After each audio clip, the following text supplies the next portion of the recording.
Hi, how you doing? And welcome back to another video on the channel. So last week we took a look at the midfielders priced between 6 and 6.5 million in FPL and compared them to each other, used data to find out which ones might be the best, and took a closer look at each one just to sort of see how they might fit into your FPL team. Well, this week I'm taking a look at the midfielders priced between 7 and 9 million.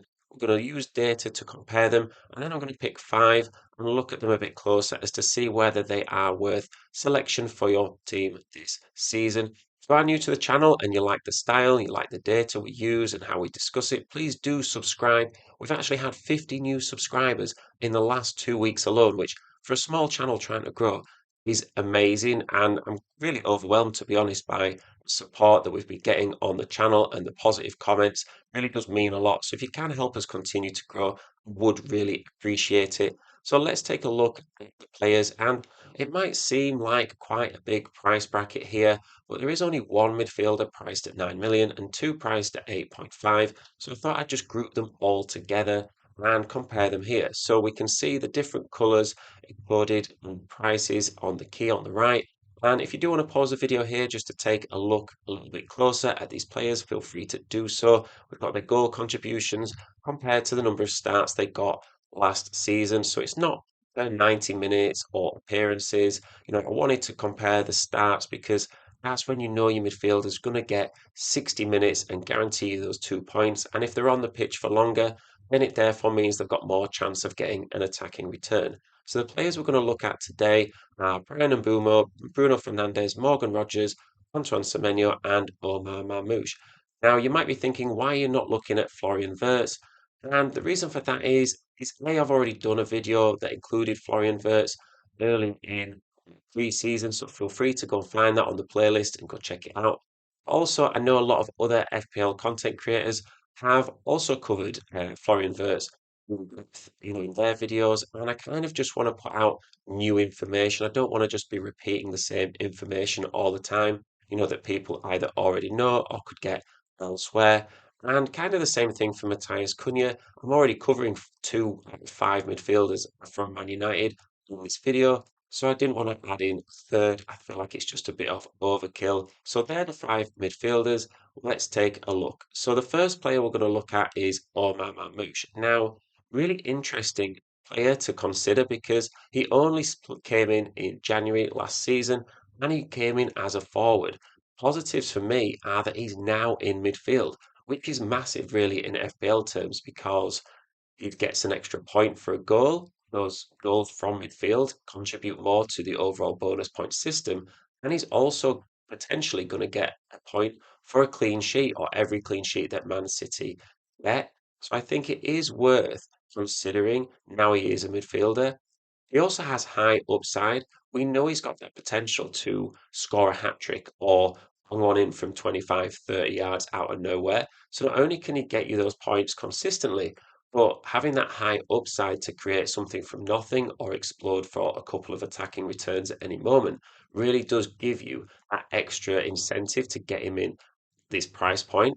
The negatives for me are, it's a small sample size. So he only came in January, and he might have just come in and hit the ground running. Haaland was out injured, so he just came in up front and then used that momentum just to kind of see the season out. We don't know yet whether he can do it for a full Premier League season or whether he's going to have that consistency. Even though I do think it's benefiting having a half a season's worth of experience. You compare him to a Florian Wirtz. We know that Marmoush can handle the physicality and pace of the Premier League, and he's got the skill set to adapt. But it is only half a season, and it is something to bear in mind when selecting. He is, of course, also at risk of Man City's rotation. Now, for what it's worth, I do think he will start more often than not. I think he'll probably start most games, either alongside Haaland or in behind Haaland. But I have to admit, I don't really know. Anyone who says, this player is definitely going to start, I don't know for sure, really. I think he will. And I think out of all the Man City attacking options, he's the best one, other than Haaland. But if you get him in, can you cover Haaland's points with Marmoush and save yourself, 5.5 million that you could invest elsewhere in your FPL team in order to create a more rounded squad. I think he's definitely worth a shout. And for me, probably would get him in ahead of Florian Wirtz. So the next player we're looking at is Bruno Fernandes, the most expensive midfielder in this price bracket, and for good reason, really, because he is a tried and tested Premier League player. Positives for me are that he's guaranteed to play. It seems a while ago now, but at the start of the summer, there was a real talk of him leaving Man United, and he chose to stay. He wants to stay and perform there. He's also club captain, which, it speaks volumes really that he wants to be there. And we know that he is going to start every game that he is fit, and he's proven that he can be fit more often than not. I also think that he offers defensive returns. So again, another video that I've put in the playlist is midfielders and how they would perform with these new defensive point systems. So if you want to check that out, go find it on the playlist. But when we look at those defensive metrics, we found that Bruno Fernandes actually ranked quite highly for some of them. Now, I'm not going to say that he's going to get you those two extra defensive bonus points, but if FPL are considering defensive metrics in a higher standard this season, then being able to get more interceptions than other midfielders might feed into his overall bonus points potential. Those bonus points that players get at the end of every game, they either get one, two, or three, depending on how they've performed. And that's something that Bruno Fernandes is already really good at getting. So having that extra avenue to bonus points overall can only be a plus. So the negatives for me are that we don't quite know what position he will play in. So if Hoyland is starting up front for Man United, you would think that Matthias Cunha and Bryan Mbeumo would start in behind, and then that puts Bruno alongside like a Casemiro or an Ugarte doing more defensive work, which might be good for defensive metrics, but at 9 million, you want your midfielder to be more attacking. Now, I do see a world where if Man United don't sign a striker, they put Matthias Cunha up front, and then they put Mbeumo and Bruno in behind, and therefore he becomes more of an option. But until we kind of know their preferred lineup, it does put a bit of an asterisk next to his points potential. I think another negative is Man United's form from last season. So we don't know how they're going to play at the start of the season. And do you want to invest 9 million into a team that or a player from a team that finished 15th, 16th last season? Is something that I think does need consideration and is a bit of a gamble. I think another risk is that last season, if Man United scored, you kind of knew that Bruno was involved. This season, there are other attacking players that we've mentioned, like your Cunha and your Mbeumo, who not only will possibly take, pieces off Bruno and maybe some goals and assists away from him, but they'll also take some of that bonus points that we spoke about earlier. So it is something just worth considering if you wanted to invest that much money into a midfielder from Man United. So speaking of Mbeumo, he's the next player we're going to look at, and 8 million, he comes in at a million cheaper than Bruno. So let's say you were a bit unsure about whether to get a midfielder in from Man United, and you didn't want to spend that money, or you just couldn't quite afford Bruno Fernandes.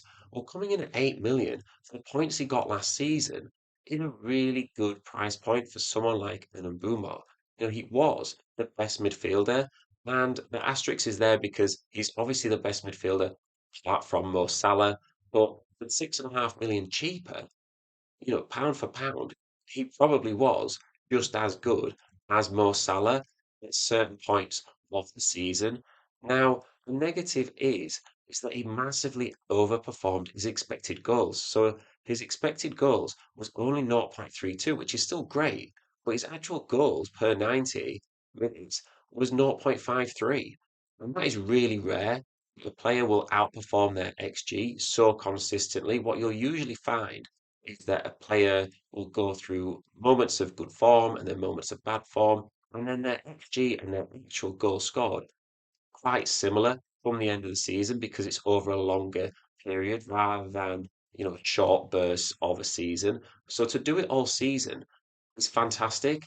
But A, it's very unlikely to happen again. And B, it was done at Brentford, where the system is built around Mbeumo, and everything kind of goes through him. He's not going to have that at Man United. Of course, he could still do well. Do I think he's going to score 20 goals in a season? Probably not, and I think a lot of people would probably hesitate to say that he would.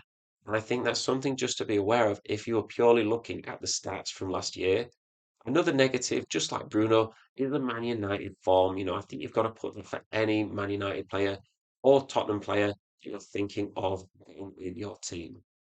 So the next player we're looking at is Semenyo from Bournemouth, and a really interesting player who did well last season, and a positive for me is he's at a great price point at 7 million. It does represent a potential bargain, especially at the start of the season where he's got good fixtures. He's also only at the moment 5.2% owned, which makes him a massive differential. Someone who played a lot last season. He started 36, 37 games, I think, last season, and performed really well consistently, especially when he didn't have penalties. And he is someone who's maybe going under the radar a little bit. Now, the negatives are that he's not on pens. We know that Cliver is typically on penalties, like he was last season, but he is also able to perform really well without penalties. And someone who did do it and got 165 points, 7 million looks really good. Bournemouth, whilst they've sold a lot of players, they've not sold their attacking players. They've sold Kerkez and Huijsen, and there's talk about Zabani maybe leaving as well. But in terms of the midfield and attack, that stayed relatively the same. And I think the consistency could pay off. I think when people look at Bournemouth this season, they're looking at a team who are maybe going to drop down a bit. I think they've shown everyone that they can adapt and continue to improve. And I think they'll have a good season. And Semenyo at 7 million looks like a real under the radar pick for me. So the last player we're looking at is Morgan Rogers, someone who did awesome last season. He started 37 games, and that is really good in the sense of, being able to play consistently. We know that he is someone who's going to be looking at um, starting every game and getting you 90 minutes most games. And in a world where rotation is a huge issue in Fantasy League, having that consistency really is worth it. Another positive is that he's got good fixtures to start the season. A lot of those fixtures, they're not easy, they're definitely not the most difficult fixtures in the world. And I think it is something that will benefit him. There's also not really much competition for his position at Aston Villa, going forward. I think that will really benefit, his owners. Now, the negative for me is that he has low bonus points potential. He only got 15 bonus points last season, which is not a lot for someone who started 37 games. He's not someone who's going to get you massive returns. It's also a question of can you fit him in your FPL midfield? Let's say you're looking at a Salah and a Palmer. You've only got three spots left. Well, one of those would probably be someone you're going to stick on your bench. You don't really want a 7 million player on your bench. So then, do you fit him in as one of those two, or do you go for some of the other options we've talked about?